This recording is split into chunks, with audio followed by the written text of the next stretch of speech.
어제 한국 GM 노사가 극적으로 자구안에 합의하면서 법정 관리 위기를 한 고비 넘겼습니다. 일단 큰 고비는 넘겼지만 남은 과제는 여전히 많습니다. 산업부 이대종 기자와 자세한 얘기 나눠보겠습니다. 이 기자, 네. 어제 이제 새벽부터 마라톤 교섭을 이어갔는데 결국 이제 노사가 극적으로 합의를 이뤄냈어요. 그렇습니다. 말씀하셨던 대로 법정 관리 데드라인이었던 오후 5시를 약 1시간 정도 앞둔 이 4시 3분 정도의 노사 양측이 타결을 이뤘습니다. 그렇군요.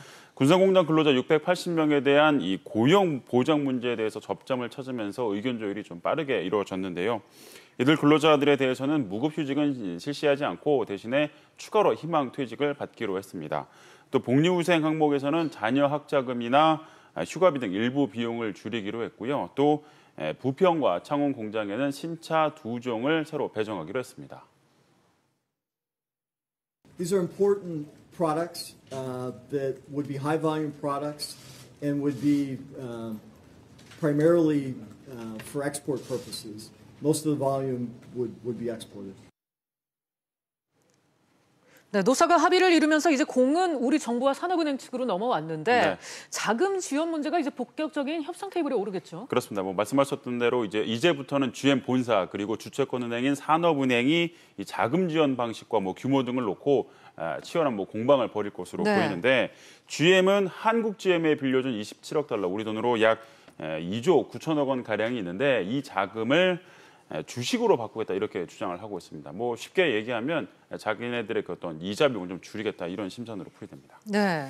그런데 이렇게 되면 산업은행 지분율이 바뀌게 되는 거 아닌가요? 그렇습니다. 한국 GM에 대한 GM 본사 지분은 GM식으로 출자 전환을 하게 되면 99%로 크게 늘어나고 반면에 기존에 17%의 지분을 갖고 있었던 산업은행은 지분이 1%로 크게 쪼그라들게 됩니다. 이렇게 되면 당연히 산업은행은 주주로서의 역할을 제대로 할 수 없게 되기 때문에 이 부분에 대한 협상이 지금 이루어질 것으로 보이고요.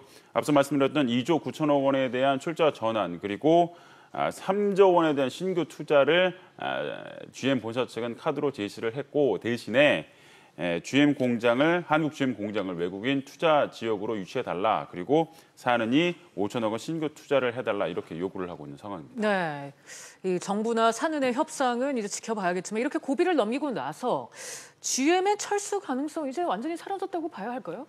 그래도 아직까지는 이른바 먹튀 논란이 있는데 이 가능성이 아예 사라졌다고 보기는 사실상 어렵습니다. 그렇군요. 사실 이번 그 한국 GM 사태는 지난 2월 군산공장 폐쇄로 시작했다 이렇게 볼 수 있지만 사실상은 지난해 8월에 카오카잼 인도 사장이 GM 사장이 내정이 되면서부터 한국 철수설이 불거졌습니다. 네. 이미 GM은 지난 2013년에 유럽 철수를 시작으로 인도와 인도네시아 공장 철수를 시작을 했고요. 특히 호주 같은 경우에는 호주 정부로부터 10년 동안 15억 7천만 달러의 자금을 지원받고 그리고 자금을 지원받았을 당시에는 계속해서 현지 사업을 이어가겠다라고 이야기를 했지만 실제로는 결국 철수를 했거든요.